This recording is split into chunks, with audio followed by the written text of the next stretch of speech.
Welcome back to another Fantasy Pug video, guys. Hopefully you guys had a fantastic holiday. Super excited to be back into the swing of the fantasy hockey content. We're kind of approaching the midway, halfway-ish point. All-Star breaks right around the corner. We're just at that 40 kind of game mark. So a lot of key things are happening throughout the league that I want to highlight in this must-add players video. Hopefully you guys had a fantastic holiday. I sure did. Shout out to Sven for getting me this unreal Jack Hughes jersey. Super pumped to finally have that. One of my favorite players in the league. So without further ado, guys, let's get right into it. Here are 7 players you absolutely must add for week 14 in fantasy hockey.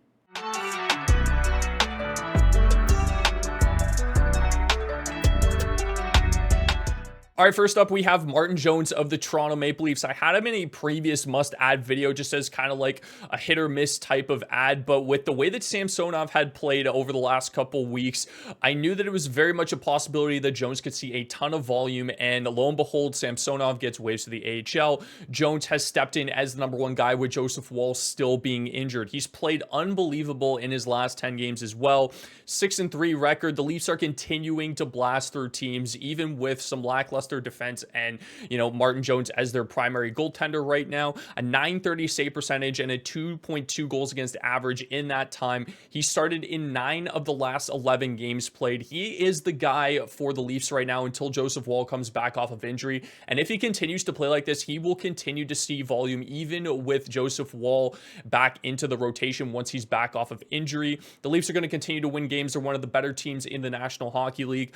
And with Jones, again, 55% owned, so probably not as readily available as most of the other players in this video, but if he is available in your league and you count wins, you absolutely must add this guy, especially going forward. He's going to see a ton of volume up until Woll gets back, and then likely start to kind of go back towards a 50-50 split. I don't know what's going to happen with Ilya Samsonov, if he's going to come back up from the AHL and then kind of get back into the rotation there. We'll see what happens, but Jones is definitely the guy right now. Absolute must add. Next up, we have Dawson Mercer of the New Jersey Devils. 10 points in his last 10 games. He's over 20 minutes time on ice in his last 5.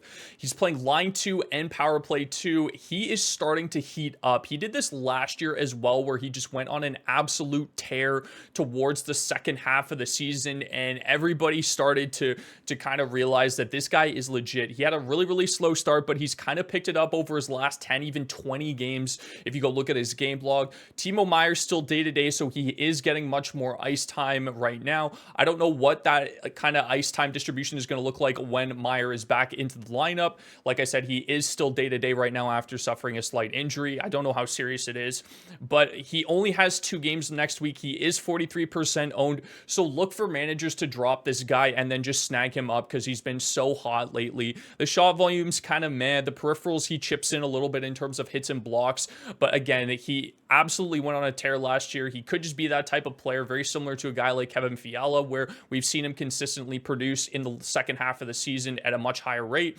So I think for Mercer, he'd be a great add, especially if you look at next week's schedule where he only plays 2 games and managers are going to drop him.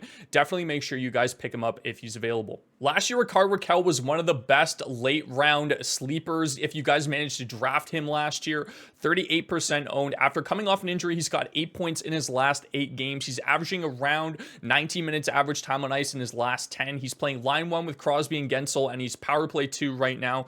This shot volume is still great, which is what we really like about Rakell. He gets you a ton of shots and he'll chip in quite a few hits as well. His hit rate this year is down slightly.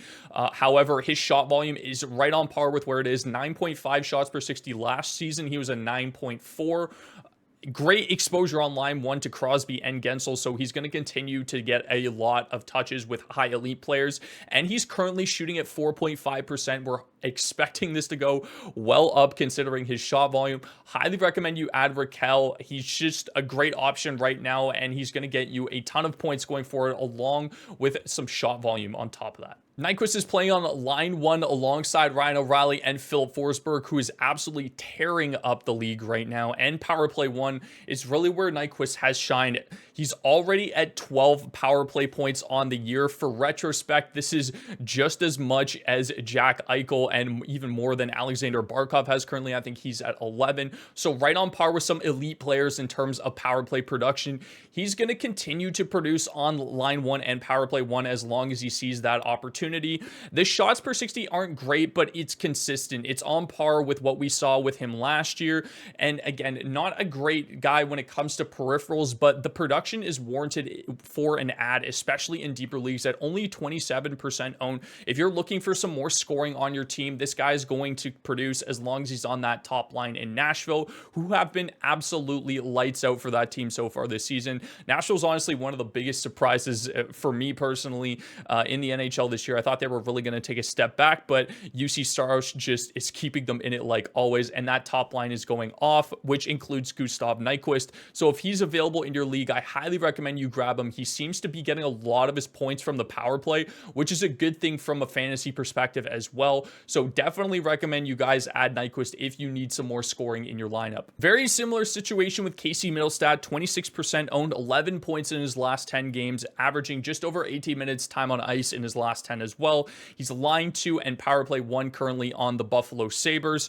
I think there's another 60-point season incoming. He's on pace for it. He did it last year. He was so sneaky in that regard as well. A lot of people don't like to kind of have this guy on roster on their team because the lack of peripherals, but a similar situation to Nyquist where you're getting a 60-point player that's going to chip in on the power play. His shot volume isn't like unmanageable, but it obviously isn't great, along with the peripherals as well. If you count faceoffs in your league, this guy's actually a really good ad because he does take a lot of faceoffs. He's a great deep league scoring option. Again, I understand with the lack of peripherals why necessarily you might shy away from this guy, especially if the points start becoming a little bit more inconsistent, but he's shown that he's capable of hitting that 60-point mark, and he's probably going to get over it this year. I really hope they put him back on line 1 with Tage, but it seems like he's kind of found his spot in the lineup. Again, averaging 18 minutes time on ice and power play 1 upside. I really like Mittelstad, especially as a deeper league scoring option. Highly recommend you guys add him if he's available, and again, you need more scoring in your lineup. Thomas Harley has been very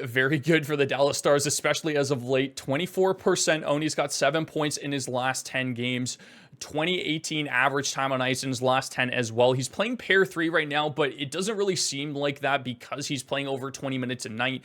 He is not power play 1, but I did want to mention that Heiskanen left last game with an injury, so I'm assuming if he's out for a couple games, he's going to get power play 1 time as he is on power play 2 currently. So that's why I have power play 1 marked down there, not because he's playing on it currently, but if Heiskanen is out for a little bit, he will get on that power play 1.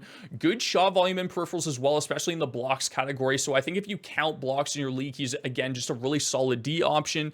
And Dallas does have 4 games and 3 off nights next week, so I just highly recommend you grab this guy for next week in general as a streamer if you need a defenseman. Again, I think he's going to get onto that power play 1 time because Heiskanen did leave last night's game with an injury.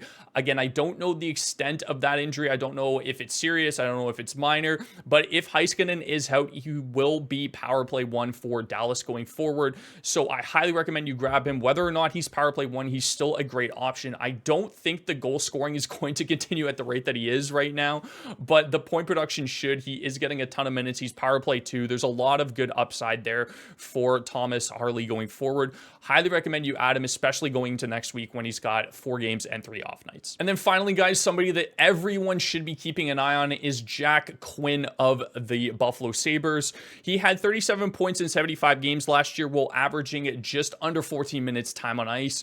16-15 is what he's playing at now this season. He's just got back off of injury. He's only played 7 games, so again, something to keep an eye on. Line 3, power play 2. He's playing alongside Peterka, who's been very good this season. This guy is somebody that we were really high on, especially as a rookie last year. Absolutely torched the AHL the year before. So I think with Quinn, going forward, I honestly do think he could be a second half league winner if he starts getting more time on ice. If his time on ice goes anywhere upwards of 17-18 minutes, look for his ownership to absolutely skyrocket. If you're in a deep league right now and you need some scoring upside, I highly recommend grabbing him. He's got 5 points in 7 games so far. Like I said, torched the AHL, very highly touted prospect. And again, I just really hope he starts to get more ice time. Quinn is just a talented player overall, dual threat, kind of really good playmaker, really good shooter. and his shots per 60 are even up this year from 7.3 to 8.4, so that's a really good sign. Again, coming off of injury, so we're trying to get a baseline of where he's at this season in terms of his production, but I truly believe he could be a second half league winner if he does end up getting more ice time and start playing in that Buffalo top 6. That is going to do it for this video, guys. Again, thank you so much for watching. Hopefully you guys had a fantastic holiday. Mike and I are back into the swing of things and are going to absolutely grind out for you guys the rest of the fantasy hockey season. Thank you guys so much for watching. Leave a like and hit that subscribe button if you enjoyed. Let me know in the comments down below who you think is an absolute must add going into week 14. Love hearing your guys' opinions and thoughts. So thank you guys so much for watching again. I will see you in the next video. Have yourselves a fantastic rest of the day.